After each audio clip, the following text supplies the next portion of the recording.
전쟁을 알지 못하면 역사도 알 수 없다. 이야기로 만나는 토크멘터리 전쟁사.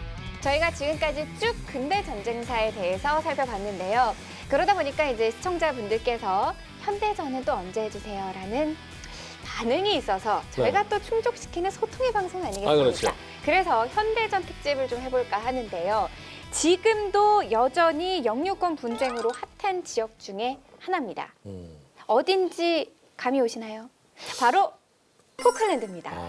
난 또 막 남중국해 나오면 어쩌나. 포클랜드 전쟁은 상당히 유명한 것이 현대 해전 공중전의 교과서다. 뭐 이렇게 얘기를 할 수가 있는데 가장 신나신 분은 아마 이 기자님이 아닐까 라는 생각이 듭니다. 오늘 각오한 말씀. 기대에 한번 부응을 해보겠습니다. 아직까지도 끝나지 않는 영국과 아르헨티나의 영토 분쟁 지역 포클랜드. 아르헨티나의 무단 점거를 시작으로 전쟁이 시작되는데 현대 해전 공중전의 교과서로 불리는 포클랜드 전쟁. 승자는 과연 누가 될 것인가? 포클랜드 전쟁 첫 번째 이야기. 네, 현대전 특집 포클랜드 전쟁. 일단 포클랜드가 어디에 위치해 있는지 지도를 보면서 조금 살펴보도록 할까요? 사실 제가 뭐 저 반경 1000km 근처로 가본 적이 없어요.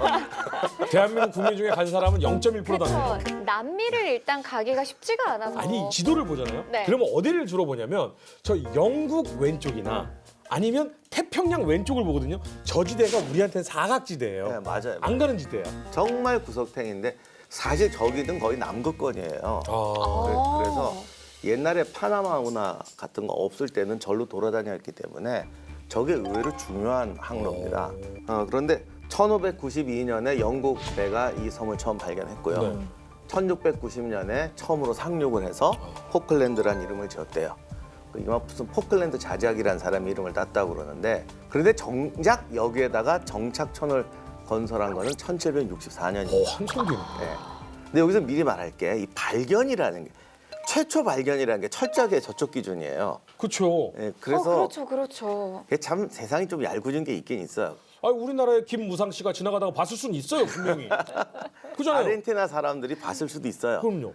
그런데 아르헨티나 쪽이 기록이 없고 그 사람들이 살지 않고 그리고 이제 어쨌든 이놈은 기록하고 뭐 움직여 갔던 게 유럽 사람들이었으니까 뭐 이 섬은 우리가 처음 발견했다 이런 식으로 보고가 되게 되는데 아르헨티나 사람들이 들어가 살고 있었다면 좀 얘기는 다르지. 네.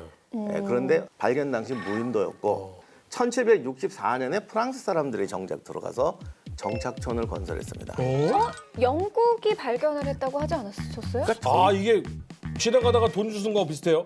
돈을 먼저 본 사람이 있고 죽는 사람이 있고 이거 다른 겁니다. 불문율이 뭐냐면은 먼저 가진 사람이 임자예요. 어. 그러니까 발견한 거하고 가서 깃발 꼽는 거하고 또 그럼 프랑스가 먼저 깃발을 꽂긴 꽂았네. 프랑스 땅이라고 해야 할 텐데 우리가 사실 쉽게 아는 건 영국령이다. 근데 기후가 사람이 살 기후가 아니에요. 그러니까 연간 200일 정도 비가 내려요. 연간 200일 비가 내리고 그다음에 이것 때문에 농사를 못 져요.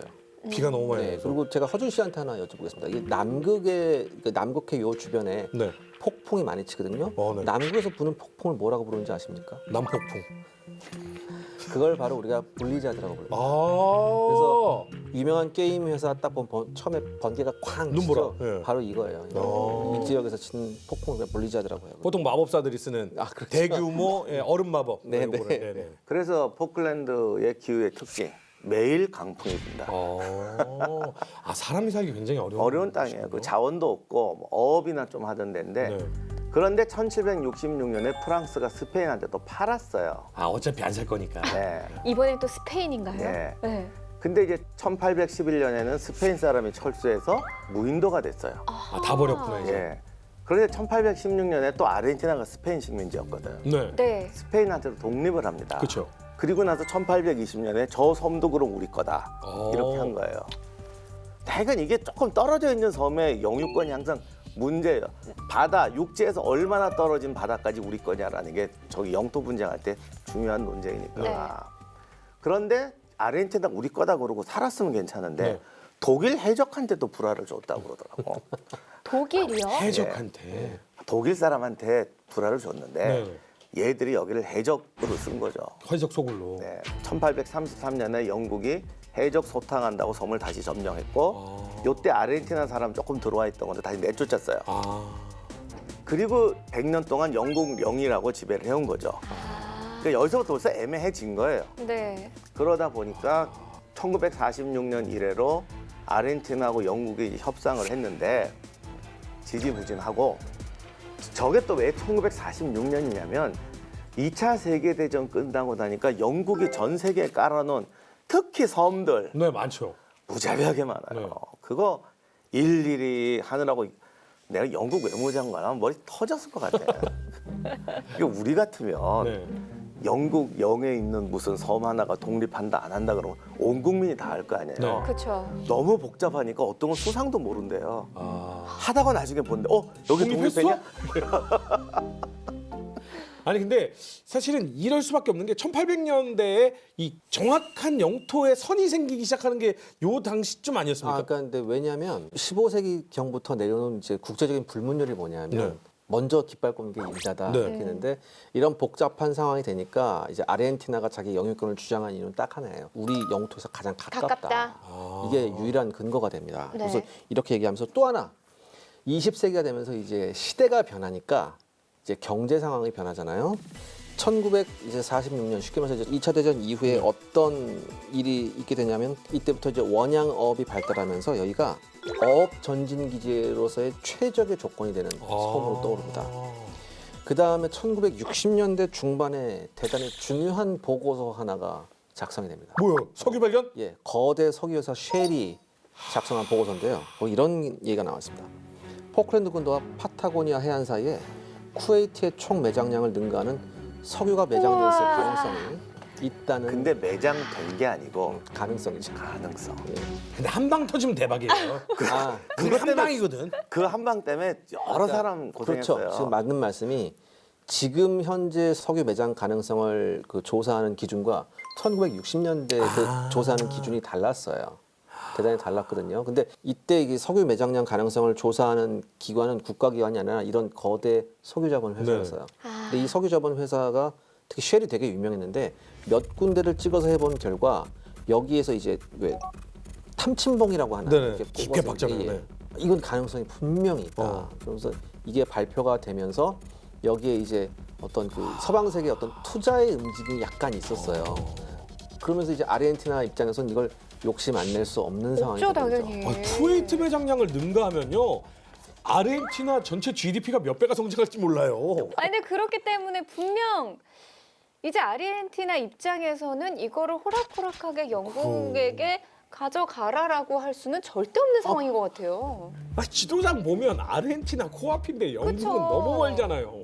당시 주민이 많을 때 한 1,500명까지 있다가 이때는 한 800명밖에 안 남았대요. 그럼 영국에서 이게 지구 반바퀴 떨어진 곳에 있는 800명 관리하는데 돈이 더 많이 들어요. 그렇죠. 재밌는 건 이제 여기서 주로 이제 여기 있는 영국 사람들이 주로 하는 사업이 딱 두 가지라고 하더라고요. 어업하고 목축업이었는데 처음에 목축업을 하려고 양들을 데려가지 않습니까? 양의 절반이 얼어 죽습니다. 웬만하면 양이 안 얼어 죽어요. 그 털 때문에. 근데 살아남은 그 양들 있죠. 얘네의 품종이 대단히 우수한 거예요. 강한 놈만 살아남은 거예요. 그것도 그렇고 추운 데 있으면 털이 촘촘해지거든. 이때부터 포클랜드 산 그 양모는 세계 최고의 품질. 앞으로 추울 때 이제 양털 찾을 때는 네. 포클랜드 산을 찾아야겠네요. 유전학적으로 와, 우월한 종자만 살아남고. 진짜. 하여간 그래서 이거를 버릴까 말까 고민을 하는데 이 영국이라는 나라가 또 지방자치가 또 강한 나라잖아요. 주민 투표를 했어요. 다 영국 노예 사람인데 아르헨티나에 붙겠다고 할 놈이 누가 있냐고. 거기다가 아르헨티나는 1972년에 군사 쿠데타가 나면서 소위 그 남미의 겨울이죠. 이 70년대 말에 이 남미 각국의 군부가 집권하면서 한동안 지구상을 시끄럽게 한 유명한 그 독재들이 많았거든요. 지금도 뭐 비사 밝혀지는 거 보면 끔찍한 것들 많잖아요. 그러니 누가 또 그 나라에 가겠다고 하겠어요. 거부안이 나왔어요. 영국 입장에서는 주민 투표를 무시할 수가 없어. 영국이란 나라. 그렇죠. 헌법도 없는 나라고 워낙 이 나라는 스코틀랜드, 아일랜드, 웨일즈 이런 게 있어가지고 지방의 의결을 무시해버리면 국민들이 위기감을 느껴요. 이렇게 되면 우리의 국정이 원칙이 흔들린다? 이렇게 와버리니까 영국 정부는 이러지도 못하고 저러지도 못하는 거예요. 약간 계륵 같은 느낌. 그래서 여기서 이제 또 한번 이제 유엔을 통한 중재를 한번 시도를 해보는데 네. 영국과 아르헨티나 양 당사국이 직접 평화적인 해결을 모색하길 바란다라는 이런 그걸 공식적인 100년 동안 못 해가지고 떠낸 그 얘기 저도 할 수 있을 것 같아요. 이제 황당하죠. 근데 이때 영국이라는 나라가 정말 경제적으로 안 좋았기 때문에 많은 신경을 못 썼어요. 그리고 이 틈을 타서 그 아르헨티나가 대단히 과감하게 나오는데 사우스 샌드위치라는 섬이 또 하나 있었거든요. 포클랜드 제도. 포클랜드 제도가 원래 200여 개의 섬이에요. 아. 근데 이 사우스 샌드위치 섬에서 연구소를 일방적으로 건설합니다. 아르헨티나가? 아르헨티나가. 이거는 도발인데. 그 과학자들을 상주시키고 그다음에 뭐라고 또 도발을 하냐면 엄연히 여기가 이제 영국 땅인데도 불구하고 포클랜드 주민들한테 의료 혜택과 연료를 무상으로 주겠다고 제안을 해요. 그러니까 이게 뭐 하는 짓이야 이렇게 되는 거죠. 근데 그럼 완전히. 그때 상 포클랜드 이 안에는 영국인이랑 아르헨티나인 거주 비율은 어느 정도 돼요? 아르헨티나 거의- 사람 없어요. 거의 그냥 영국 다 사람만 사는 거예요. 무조건 영국이에요. 지금 거의 그러니까 가끔씩 누가 오냐면은 아르헨티나 어부들 이렇게 오고 뭐 수송선 그다음에 이제 생필품 같은 게 가장 가까운 데가 아르헨티나니까 거기서 이렇게 뭐 이런 게 오긴 하지만 기본적으로 영국 예. 사람이 사는 땅이었어요. 그런데 유엔에서- 거기에 연구소를 갖다 네. 짓는 거고요. 근데 그러니까 이런 조치에 있음에도 불구하고 그럼 영국 정도 되는 나라, 그러니까 영국이 아니라도 자국 국민들한테 그런 얘기를 하면 말도 안 되잖아요. 그래서 그렇죠. 어떤 따끔하게 좀 나가야 되는데 의외로 이때 영국이 별다른 액션을 못 취합니다. 그래요. 너무 멀잖아. 아니 너무 멀고 이때는 영국은 군비 축소한다라고 하더라고. 네. 심지어 이 1976년 연말에는 무슨 일이 있었냐면 그 신경전을 벌이던 영국과 아르헨티나 해군 사이에 포격전까지 있었습니다. 그러니까 경고 사격이긴 했지만 네. 아르헨티나군이 영국군 함대를 향해서 함대까지는 아니죠. 경비정을 향해서 포를 쏘는 일까지 있었거든요. 그런데도 영국이 이런저런 그냥 협상으로 유야무야 넘어가 버립니다. 근데 약간 당성으로 나오는 것이 아르헨티나가 군부 독재라고 했으니까 보통 이런 때에는 국민의 눈을 좀 다른 쪽으로 돌리고 이게 우리가 굉장히 이렇게 열심히 하고 있다는 걸 보여주려는 좀 전략이 좀 있잖아요. 그렇죠. 예, 그래서 맞습니다. 남미의 소위 그 남미의 봄이 오기 전에 네. 군사 독재 시절에 이제 또 약간의 이제 민주화 운동이 발생할 때예요. 아르헨티나 군부 독재가 무려 30여 년간이었습니다. 군사 평화란 이름의 정치 기구를 통해서 무려 30여 년간 군부 독재가 아르헨티나를 지배했는데 대단히 이 군부 정권이 무능하다는 평가가 계속 나와요.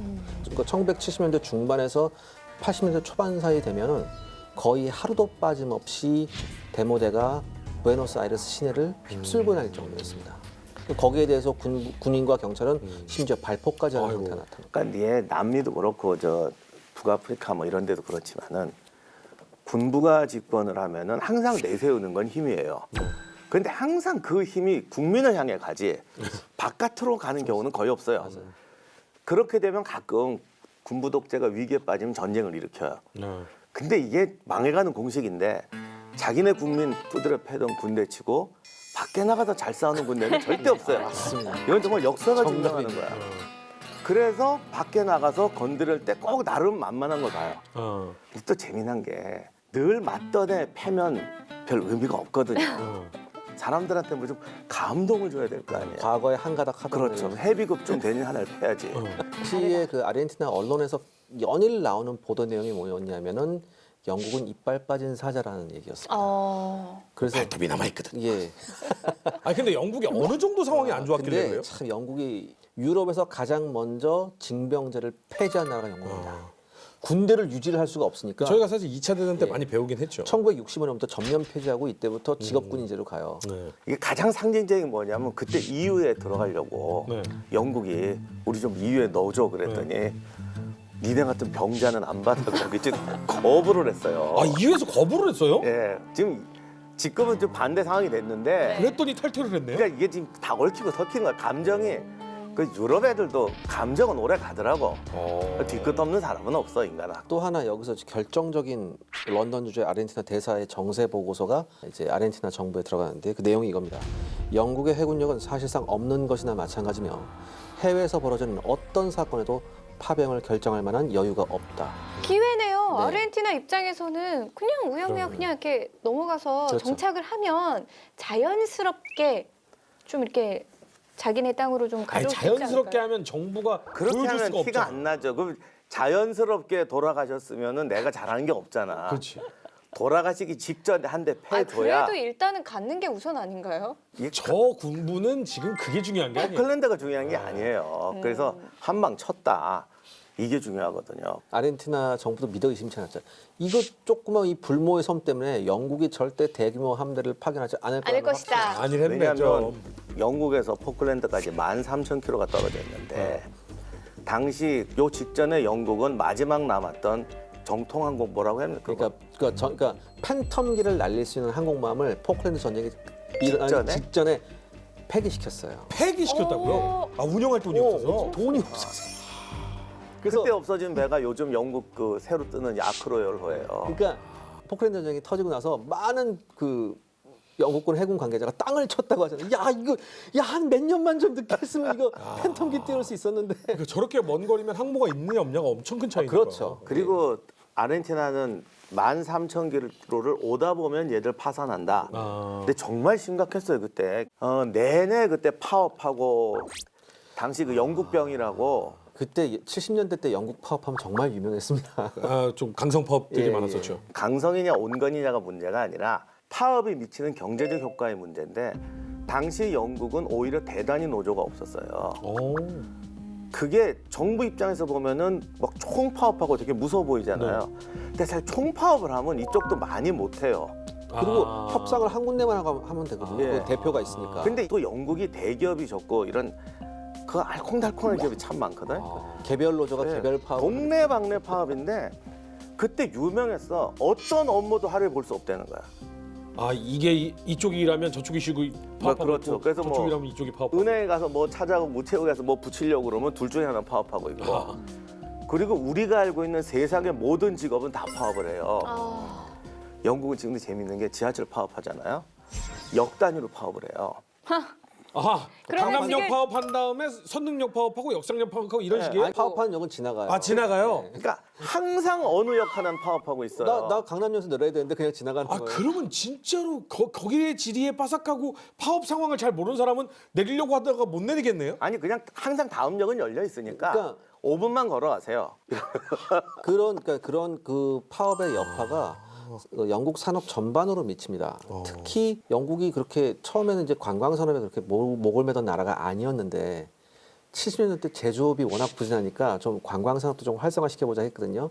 그러자마자 또 그쪽에서 또 파업이 나가지고 그것도 또 관광객들이 분명히 여기 박물관 보러 왔는데 박물관 여기 파업이야. 진짜 그런 예가 있었습니다. 박물관이 문을 닫습니다. 아니 그러니까 이랬습니다. 아, 생각해 근데 보세요. 그런 일이 유럽에선 종종 있는 것 근데 같아요. 영국 유독 심했고 그러니까 이거는 파업의 문제보다는 시스템의 문제예요 사실은. 그런데 문제는 당시 영국도 감히 영국한테 대든 나라가 어디서 지금까지 아니 그러니까 뭐 독일 이렇게 세계대전 일으킬 만한 능력이 있는 애 말고 네. 지네가 갖고 있는 수많은 나라 중에 감히 전쟁 건 나라가 없잖아요. 네. 2차 세계대전, 1차 대전 다 뒤져봐도 우리가 흔히 말하는 중진국이 선진국한테 덤벼든 경우는 전면전을 선포한 경우는 없어요. 그래서 대처가 나중에 그 비밀 해제 문서에도 얘기를 했는데 설마 저것들이 우리한테 덤비겠어. 아무리 그래도 우리가 사자인데. 저 토끼가 그러게. 그래서 왔다 갔다 하더니 코를 캉불 생각을 안 그다음에 하겠지. 또 하나 있습니다. 그때 당시에 그 MI6의 예산이 대폭 삭감돼서 영국 해외 정보기관이. 좀 확 쪼그라들었다. 그러니까 영국은 모든 게 다 쪼그라들어 있는 상황이네요. 자존심은 살아있었죠. 아 자존심만 그래서 팽창해 있다. 대처가 반성문 썼어요. 사실 그때 덤벼들 줄 몰랐다. 영국이 그렇게 대처를 하면 사실은 전쟁은 안 일어나야 되는 거 아니에요? 아 영국이 싸우려고 안 하는데? 아니죠. 싸우려고 안 하니까 아르헨티나 나죠. 입장에서는 기회라고 생각을 할 수 그렇죠. 있겠죠. 우리가 강제로 점령하고 우기면 영국이 적당히 협상하고 뒤로 빠질 거다라고 생각. 항복할 것이다. 항복이 아니라 아니고. 이거 대충 그래. 협상으로 그냥. 마무리될 수 그래, 있다라고. 너네 느꼈죠. 해라라는 네. 식으로 어느 정도로 조약이 하나 맺어지겠죠. 그러니까 아르헨티나도 자존심을 세워주려고 했겠죠. 그러니까 예를 들어서 생각해 보세요. 우리 영토에서 13,000km 떨어져 있는데 여기다 함대를 구성해서 파견한다. 갔다 오는 기름값만 해도 상상이 안 되는데 통상형 항모가 없어서 지금 얘기 들으면 전쟁이 일어날 이유가 없는데? 그러니까 아르헨티나도 그렇게 생각한 거예요. 네. 그래서 딱 체면 세우고 네. 협상 다시 하자. 어. 그러면 이제 우위를 점하고 내가 네 체면을 세워줄게.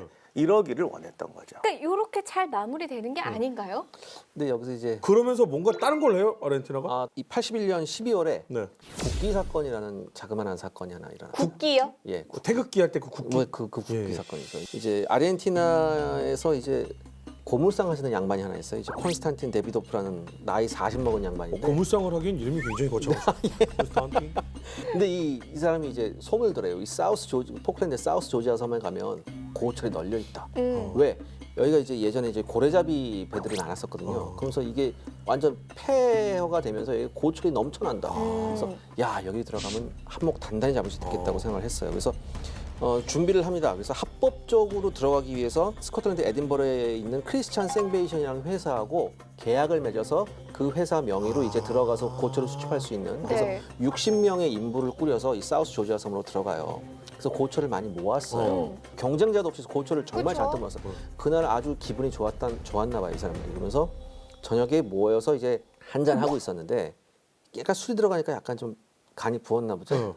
이 콘스탄틴이 이제 거기다 아르헨티나 깃발을 하나 딱 꼽아버리는 거예요. 어디다가요? 이 사우스 조지아 섬에 네. 자기 캠프하고 있는 데다가. 그러고 그냥 술 먹고 가면 되는데 요 장면이 들킵니다. 아니 근데 이게 그냥 그 추운 데서 어떤 누가 와서 봤대? 그러니까 영국 귀여운 한 그냥 청년이 그랬나 그러니까 보다라고 영국 볼수 국지연구소 있잖아요. 직원이 아르헨티나 사람들이 왔으니까 혹시 쟤네가 무슨 일 할까 하고 계속 망원경을 지키고 예의주시했군요. 있었어요. 근데 갑자기 느닷없이 아르헨티나 깃발이 깃발이 올라가. 딱 꼽힌 거예요. 가만히 있을 수 없죠, 이 사람이. 몇몇 그 극지 연구소 직원들이 보트를 타고 부리나게 달려가서 강력하게 항의합니다. 방해합니다. 자, 지금 상황이 어떻습니까? 지금 술 한 잔 거나하게 했겠다. 근데 누가 와서 강력하게 항의합니다. 어떻게 하겠습니까? 뭐야 꺼져 이게. 그럴 것 같았죠. 네.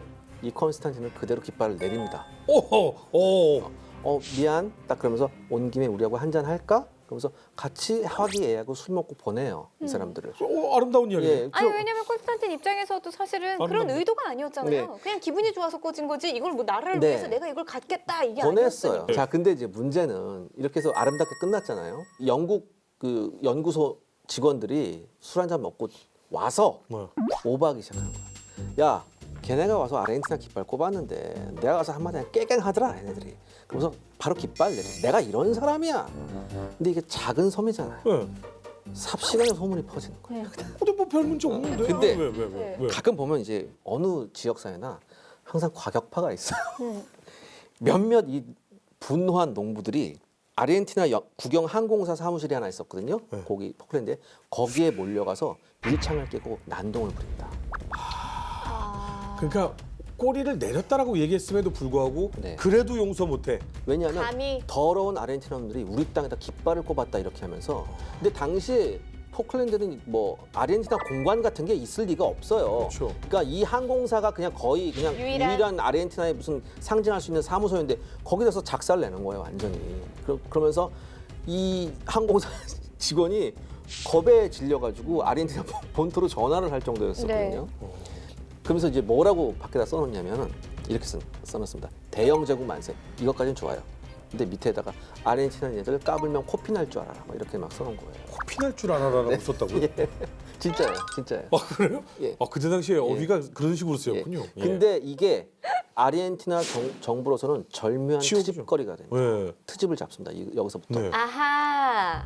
이거는 아르헨티나 정부가 뭐라고 하냐면 영국인들의 불법적인 도발 행위로 인하여 많은 우리 거기에 있던 아르헨티나 국민들이 지금 공포에 떨고 있다. 떨고 있다. 국민들이라고 저기 뭐야 사무소 지금 서너 명인데 항공사 직원 책 읽고 있다가 예. 근데 원래 뭐 전쟁 날 땐 다 별시시 껄렁한 걸로 나지 뭐 얼따죠. 그러면 그들을 구하겠다라는 명분으로 아르헨티나가 밀고 들어가게 되는 예, 거예요. 근데 여기서 그냥 영국이 무시했으면 되는데 네. 1980년 3월 24일에 인디어런스라는 해군 전함이 있었는데 여기다가 소수의 수비 병력을 태워서 영국 수비 병력을 태워서 사우스 조지아 섬으로 파견을 해버려 영국이. 13,000km를 예, 갔군요. 예. 예. 이거 안 해도 돼요 사실. 근데 영국이 이걸 해버린다고. 네. 그러니까 또 이제 난리가 납니다. 우리 해역에 네, 그렇죠. 군대를 파견했다. 이거 어차피 우리 땅이야. 근데 어. 너네가 또 병력을 보낸다고 나 가만 안 있어 이렇게 되는 거죠. 재밌다. 나중에는 이제 콘스탄틴 네. 데비도프가 영국 가디언즈하고 인터뷰를 한 번 합니다. 근데 이 좀 이 고철상 아저씨가 예. 고철상 아저씨가 이게 언제 인터뷰를 했냐면 포클랜드 전쟁이 끝나고 나서 인터뷰를 했어요. 이 사람이 뭐라고 하냐면 내가 아니었으면 포클랜드 전쟁 안 일어났어요. 이렇게 얘기를 해요. 자랑이다. 불씨를 일으킨 건 맞죠. 근데 이게 지금 잘못된 게 뭐냐면은 실질적으로 아르헨티나 정부는 훨씬 이전부터 포클랜드 침공 계획을 착실히 준비하고 있었어요. 네. 그래서 쉽게 말해서 그해 9월에 우리가 전격적으로 갈 거라고 했는데 3월에 뜻밖의 이런 그들로 보여서 그들 입장에서는 좋은 빌미가 생겼기 때문에 작전을 앞당깁니다. 어차피 9월엔 갈 건데 네. 좋은 기회가 생겼으니 네. 좋은 기회지 않냐. 그래서 4월로 작전을 앞당겨서 전격적으로 포클랜드를 침공하게 되죠. 그래서 그러면 인디오 로스하고 만났을 거 아니에요? 아니요. 그러니까 걔네 그다음- 내려놓고 갔죠. 갔죠. 갔어요? 네. 수비대 내려놓고. 예, 영국은 수비대 내놓고 갔고 자, 그러면 이렇게 해서 본격적인 전쟁이 시작이 됐습니다. 네. 근데 이게 예전의 영국이 아닌데 아니죠. 기 한번 지금 써보고 있거든요. 어떻게 지금 진행이 됩니까? 1982년 4월 2일에 아르헨티나가 병력 2,000명이 들어가요. 많이 들어. 근데 사실 이게 병력을 떠나서 재해권 제공권은 영국은 뭐가 없잖아요, 그쵸. 거기에. 그리고 현대전에서 재해권은 제공권이 뒷받침해주지 않으면 의미가 없기 때문에 사실상 이때 이게 영국이 정예 해병인데 뭐 정예 해병 아니라 할아버지라고 해도 뭐 어떡할 거야. 봉급이 되길래 그렇죠. 그냥 자기들이 있는데 군대 들어오니까 네. 그냥 손 들고 나와버려요.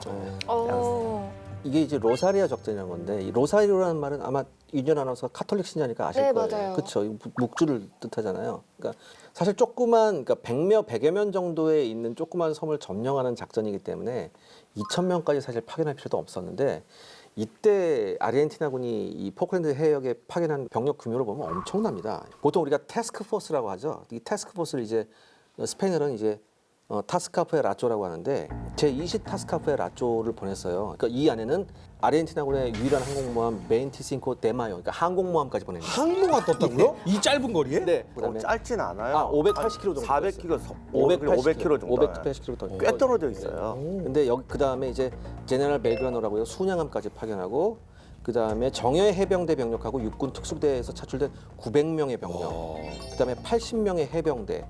그러니까 요거는 지금 제가 말씀드린 거 특수병력이고 나머지 한 또 1,000여 명은 또 이제 육군 정규군. 병력이 있었고 정규군 그러니까 병력이었어요. 이것만 딱 들어도 아르헨티나는 정말 만발의 준비를 한 상태라는 게 딱 느껴져요. 자, 만발의 준비를 한 상태라고 느껴지는 것도 있는데 네. 제가 보기엔 이건 쇼예요.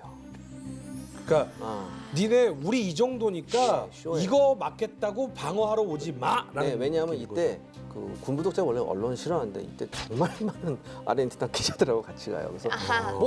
모든 장면 하나하나가 다 촬영이 돼요. 그럼 막 영국군이 항복하는 그 사진 장면. 자, 유명하죠. 저기 한번 띄워주시죠. 오른쪽에 있는 게 영국군 해병부대고요. 체격이 상대가 안 예. 되는데 말이야. 왼쪽에 있는 게 지금 아르헨티나 해병 코만대 대원입니다.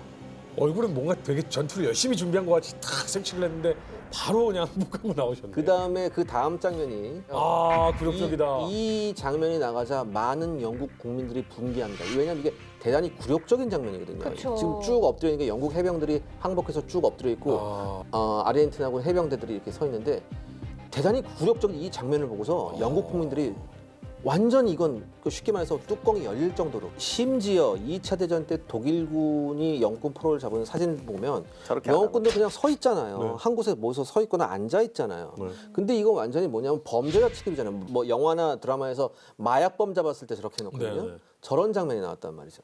근데 반대로 얘기하면 아르헨티나 군부 독재한테는 네. 엄청나게 국민들의 지지율을 올리는 사진이 당연하죠. 됐겠죠. 그것 때문에 저지 그러니까 100명도 안 되는 이 섬 조그만 거나 점령하는데 항공모함과 순양함과 미사일 구축함과 다 갔다니까요. 근데 사실 이 과정에서 접전이 없었던 건 아닙니다. 그래요? 예. 그러니까 그 총독 공관이 있었고요. 그 총독 공관 바로 옆에 영국 해병대 주둔 캠프가 있었는데 아르헨티나군이 공격을 시작하니까 거의 본능적으로 영국 해병들이 응사를 하기 시작했어요. 네. 그래서 최초의 30분간의 전투에서 무슨 일이 있었냐면은 영국군들이 정확한 조준 사격으로 15명의 아르헨티나군을 사살합니다. 아이고야. 그다음에 17명한테 부상을 입히고요. 아이고야. 이 캠프까지 아르헨티나군이 들어오는데 상당한 시간이 걸려요. 그만큼 영해병대가 네. 뭐 어느 정도 훈련 수준은 굉장히 높았네요. 그 썩어도 준치라고 정말 아직 썩지는 않았는 거 아닙니까? 그런데 이 상황에서 총독이 결단을 내죠. 왜냐하면 딱 보니까 우리 100명도 안 되는데 네. 자기 눈에 보이는 아르헨티나군만 하면 수백 명이잖아요. 그렇죠. 그 지휘관이 누구였냐면 그 그레이 누트 소령이었는데 이 사람한테 항복을 하라고 명령을 하고 내키지 않았지만 항복을 합니다. 네. 근데 이 과정에서 항복을 거부한 영국군 해병대가 있었어요. 오. 이 영국군 해병대 일부는 와트슨 농장이라는 데가 있어요. 저기 또 뭐 포클랜드 쪽에 롱아일랜드라는 섬이 있나 봐요. 네. 그쪽까지 도망을 가서 거기서까지 응전을 하다가 와. 마지막에 포로로 잡힙니다. 오. 그다음에 아까 계속 말했던 사우스 조지아 섬, 네. 사우스 조지아 섬이 이제 그리트 비켄 항구에 아르헨티나에 공격을 하는데 이 그리트 비켄은 또 공항도 있었었거든요. 오. 여기에다가 이제 또 400명을 밀어넣어요. 근데 여기를 지키고 있던 그 영군 해병대는 22명이었습니다. 그러니까 항상 이런 식이에요. 그러니까 왕창 해놓으면 이건 아니길래 안 이길 수가 없잖아요. 그러니까 여기도 또 쉽게 떨어져요. 네. 그렇게 되면서 완전히 뭐 이틀 만에 모든 작전이 아주 깔끔하게 이제 끝나죠. 자, 이게 지금 보시는 게 아르헨티나군 당시 이 작전을 이끌었던 아르헨티나군 지휘관들인데 네. 복장을 보시면 잘 아시겠지만 미군하고 똑같습니다. 아, 당시 아르헨티나군은 중남미에서 가장 친미적인 국가였기 때문에 아. 소총을 빼고선 거의 대부분 미제를 사용했었고요. 오. 저기 보시면 저 왼쪽부터 왼쪽 그 공군 모자 쓴 사람부터 네. 카스텔라노 공군 중장, 그다음에 지금 헬멧에다가 이제 방풍곡을 딱 쓴 사람 있죠. 네. 그 사람이 오스왈도 가르시아 육군 소장, 그다음에 옆에 위장복 입은 사람이 카를로스 비시의 해병 중장입니다. 다 별들이. 예. 저쪽은 소련. 이게 영국은 지금 소련인데. 작전 끝나고 나오면서 아르헨티나 언론에 공개된 사진이에요. 뭐 우리 승리의 주역이라고 딱 나오는 거 있잖아요. 자, 이렇게 해서 그러면 너무나도 싱겁게 포클랜드 점령 작전은 끝이 났는데 영국이 가만히 안 있었으니까 전쟁이 난 거잖아요. 그렇죠. 이때 영국 수상이 그 철의 여인이라는 대처였는데 네. 당시 대처도 고민 많이 했대요. 일단 군부에서 네. 작전이 너무 힘들다라고 보고를 올립니다. 가기가 힘들다. 예, 그리고 바다에 가서 싸울 때는 항모가 없으면 전함 아무리 보내봤자 소용없고 지상군이 아무리 강해도 소용이 없단 말이에요. 네. 그래서 싸워서 이길 수 있을 가능성이 있다고 확신할 수 없다라고 군부에서 보고를 하고 아, 그뿐 아니라 이겼다고 해도 아르헨티나를 점령할 게 아니잖아요. 그렇죠. 침공할 게 아니기 때문에 과연 포클랜드를 뺏을 수 있을까? 얘들이 장기전으로 나오면 또 어떡할 거야? 그러면 거기다가 몰아냈다 쳐요. 그럼 거기다 도대체 몇 명을 주둔시킬 거예요? 그러니까요. 항모 한 척을 내내 갖다 줄 수도 없고. 그러니까 군부에서도 회의적이었대요.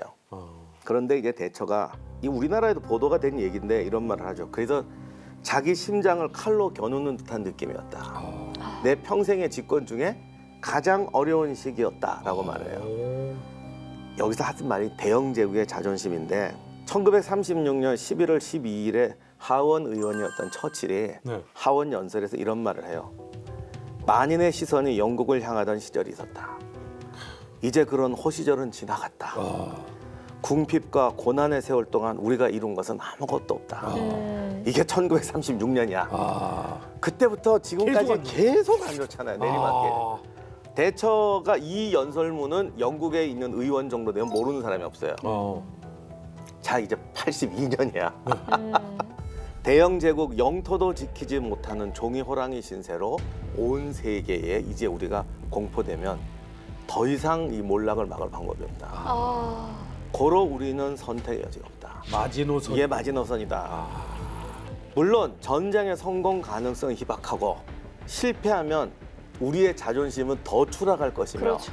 나는 실각할 것이다. 그러나 여기서 물러설 수 없다.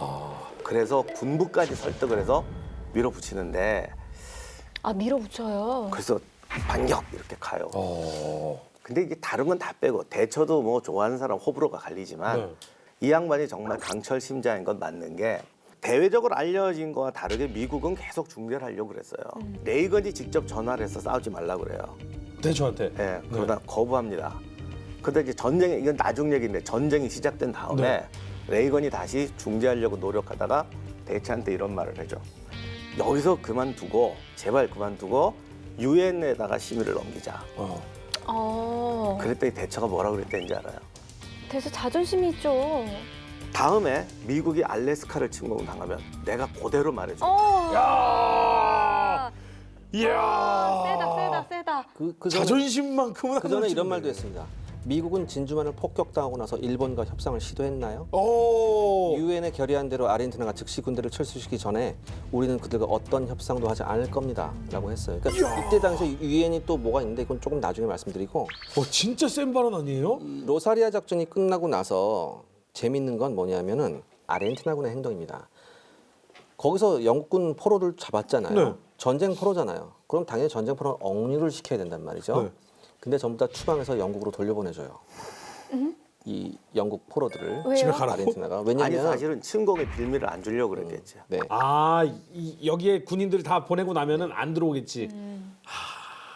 그러니까 이거 한마디로 이거 우리 영토 우리가 찾았다. 그다음에 더 이상 너네하고 어떠한 그 교전 행위도 원치를 않는다. 않을 거다. 그리고 우리는 충분히 협상할 수 있다. 뭐 이런 그다음에 이게 또 방금 말씀드렸듯이 유엔에 넘어가고 막 그래요. 네. 그러면서 충분히 이건 어찌 국제사회의 룰에 따라서 우리가 움직이자. 그러니까 이런 거 있잖아요. 완전히 다시 유엔의 결의가 나서 우리가 나가게 되더라도 우리는 모양이 안 빠진다는 생각이 이거 보여줄 건 이미 다 보여준 네. 거잖아. 할 만한 건 다 한 건데 네. 저는 여기서 궁금한 게요. 토크멘터리 전쟁사 하면서 우리가 항상 명목이 중요한 게 아니라 실리가 중요한 것이다라고 배워왔고 그것을 가장 많이 지켜왔던 것이 서방세계잖아요.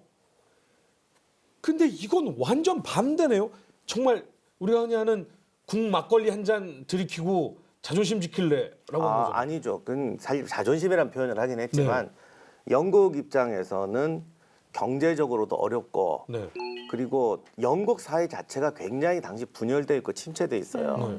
그리고 사회가 분열되고 침체된다는 건 이게 문제인데 이번에 왜 프랑스에서 왜 노란 조끼 시위할 때 네. 저는 시위하는 건 충분히 이해를 하는데 개선문을 태웠단 말이에요. 그 개선문이 비록 나폴레옹 독재의 상징이고 뭐 어쩌고 저쩌고 해도 이게 인형으로 태운 게 아니라 내가 이 나라에 실망했다라는 거예요. 그게 국가적 자존심이라는 거예요. 자기 나라에 대한 최소한의 애정과 예의도 없는 데까지 온 게 당시 영국이었어요. 그 정말 별일이 다 있었어요. 뭐 이거 전혀 상관없는 얘기 같지만 연쇄살인범 석방하라고 시위대 데모하고. 그러니까 그게 이런 전혀 상관없는 얘기 같지만 뭔가 국가에 대한 신뢰, 자기 사회에 대한 애정이 떨어지면 이게 반발 심리로 이상하게 나와요. 사법체제가 신뢰를 못 받으니까 사실은 법제가 돼서 이제 20년인가 받았거든요. 살아 석방되려고 하니까 한쪽에 또 석방하지 마라. 그래갖고 난리가 났었는데 마침 걔들이 죽어요. 석방되기 전에. 그 바람에 끝나고 영국이 법을 바꿔요. 이런 심각한 범죄는 뭐 더 세게 처벌한다. 이렇게 바꾸는데 아무튼 그만큼 사회가 우리 흔히 좋아하는 자존감이 떨어지고 이게 떨어져 갈 때예요. 이게 대처로서는 온 국민을 단합시키고 우리 영국이 마지막으로 더 이상 나라로 떨어지지 않는 히든 카드 한 장이 남은 상황이에요. 그것도 그거지만 아직 영국령이었던 섬이 아직 그때만 해도 굉장히 많이 남아 있었습니다. 지금도 꽤 많아. 가보면 세계 깃발을 한번 쭉 검색해 보시면 네. 유니온잭 들어간 깃발이 한두 개가 의외로 아니에요. 많아요. 영이에요. 그러니까 그것 때문에 정말 영국 외무부는 바쁜데 네. 이런 일이 생기면 이게 이제 통제할 수 없는 상황으로 벌어지죠. 예를 들어 독립을 시키는 게 나쁜 게 아니라 독립을 시키고 어떻게 하든 간에 자기네들의 어떤 이해관계와 이런 맞춰서 세팅을 해야 되는데 이게 안 될 거란 말이죠. 네, 이제 본격적으로 아르헨티나와 영국의 포클랜드 전쟁이 시작이 될 텐데요. 그 전에 과연 이때는 어떤 무기들이 쓰였을지 무기고 먼저 만나고 오시죠.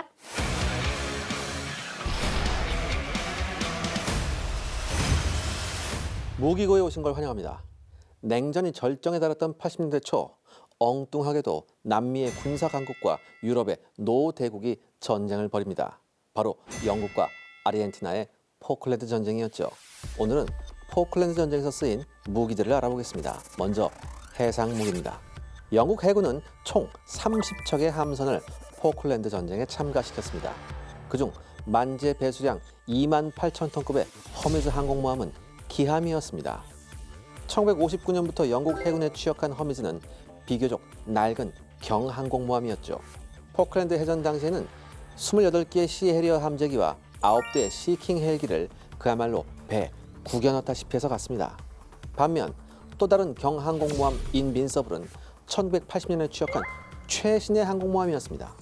만재 배수량 22,000톤급의 인빈서블은 8기의 시해리어와 10대 시킹 헬기 등을 탑재하고 전쟁에 참가했죠. 그런데 놀랍게도 아르헨티나군 역시 항공모함을 보유하고 있었습니다. 아르헨티나 해군의 단 한 척뿐인 항공모함 메인팅커시 데마이어였죠. 아이러니컬하게도 이 배는 1945년 영국 글래스고우 조선소에서 건조된 영국제 항공모함이었습니다. 1948년에 이 배를 매입한 네덜란드에 의해 대폭 개수되었고 1968년에 대화재를 입은 후에 복구되는 과정에서 사실상 새로운 배로 다시 태어나 아르헨티나 해군에게 인도되었습니다. 만재 배수량 약 2만 톤에 함재기 18대와 헬기 4대를 탑재할 수 있었죠. 하지만 전쟁 기간 내내 항구에 틀어박혀 단 한 발자국도 밖으로 나오지 못했습니다. 영국군의 잠수함이 무서워서였죠. 그야말로 꽂아놓은 보리자루 신세였습니다. 영국은 8척의 구축함을 파견했는데요. 주력 구축함은 42형 구축함이었습니다. 사실 이 42형 구축함은 경제난에 허덕이는 영국의 현실을 보여주는 배였습니다. 애초 영국은 만재 배수량 7,100톤급의 82형 구축함을 다수 건조할 계획이었습니다. 하지만 70년대부터 80년대 후반까지 영국 경제는 사상 최악의 시련을 맞고 있었던 시절이었습니다. 결국 82형 구축함은 브리스톨 단 한 척만이 만들어지고 계획이 취소됩니다. 그 대신 영국은 42형 구축함을 건조하게 되죠. 42형 구축함은 만재 배수량 4,350톤으로 82형에 비해 무척 축소된 배였습니다. 또한 82형에 탑재된 최신형 레이더나 전자장비 등은 42형에 탑재되지 못했죠. 그래도 링스 헬기와 대공 미사일이 탑재된 42형 구축함은 영국으로서는 매우 소중한 전력이었습니다. 그런데 이 42형 구축함은 아르헨티나 해군도 보유하고 있었습니다. 아르헨티나 해군은 포클랜드 전쟁이 일어나기 전에 영국에서 42형 구축함 2척을 구입했습니다. 정말 아이러니의 연속이네요. 아르헨티나 해군은 당시 영국군에는 없었던 대형 순양함이 있었습니다. 바로 제네랄 벨그라노호였죠. 2차 대전 당시 미군의 피닉스급 순양함을 1951년에 아르헨티나 해군이 인수한 것입니다. 만재 배수량 12,242톤에 헬기 2대를 탑재할 수 있도록 개수가 된 대형의 순양함이었습니다.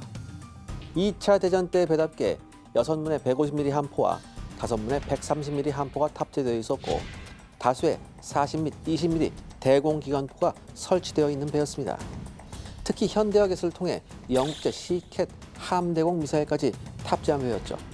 더욱 놀라운 점은 앞서 영국에서 도입한 42형 구축함 2척이 이 제네랄 벨그라노호의 호위를 맡았다는 점입니다.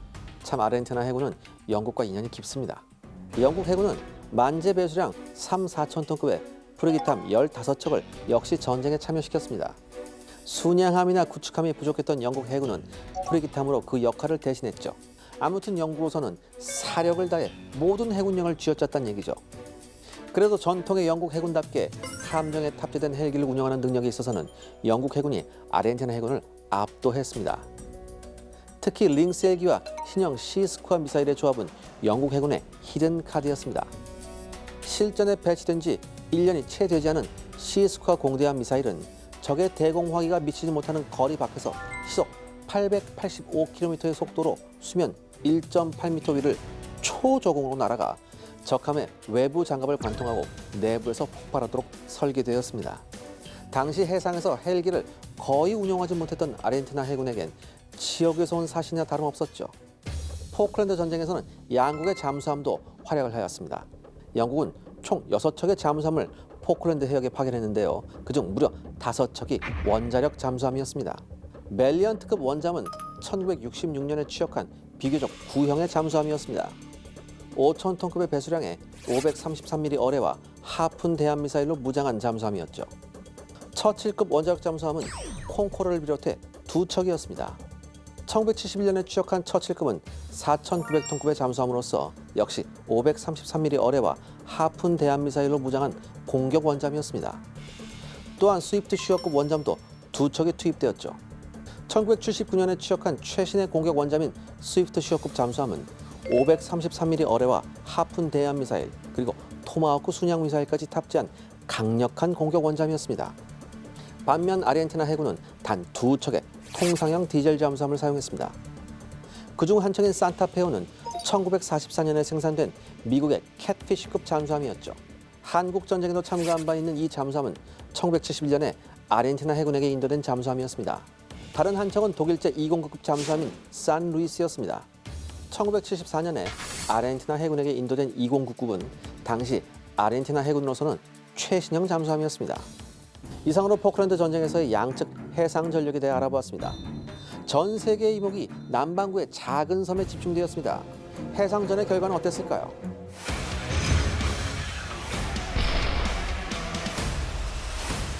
자, 보기고 만나보고 왔는데요. 근데 어느 정도의 병력이 그럼 이제 맞붙게 되는 겁니까? 이때 포츠머스 항을 출발한 영국군 함선들이 총 30척입니다. 이 30척이면 2차 대전 이래 최대 규모입니다. 그리고 중요한 건 이 30척에는 영국이 보유한 원자력 잠수함 5척이 들어가 있어요. 와. 그리고 이 원자력 잠수함은 이미 훨씬 전부터 포클랜드 해역을 향해서 출발을 하고 있었어요. 그리고 뭐 영국이 여러 가지 전통이 있는데 이런 전통이 있대요. 절대로 전쟁터 떠나는 구인들을 전송할 때 눈물을 흘리지 않는다라는 전통이 있대요. 그래서 대단히 열렬한 환영.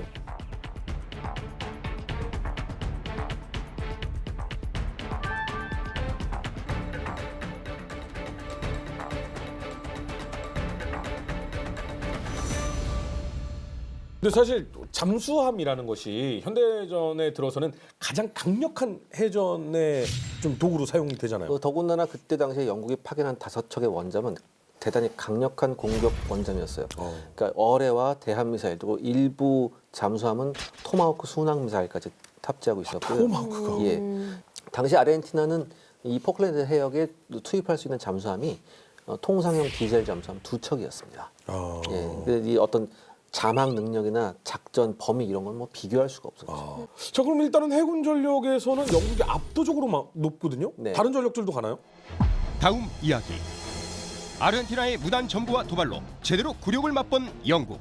이에 엄청난 해군력을 투입해 포클랜드로 돌진하는데 본격적인 전쟁은 지금부터 시작된다. 포클랜드 전쟁 그 두 번째 이야기. 캡션 보이십니까? The Empire Strikes Back. 제국의 자존심을 지키기 위해서 나가는 거니까 제목 정말 잘 졌죠. 보기 좋게 이 대함 미사일이 산타페오한테 명중합니다.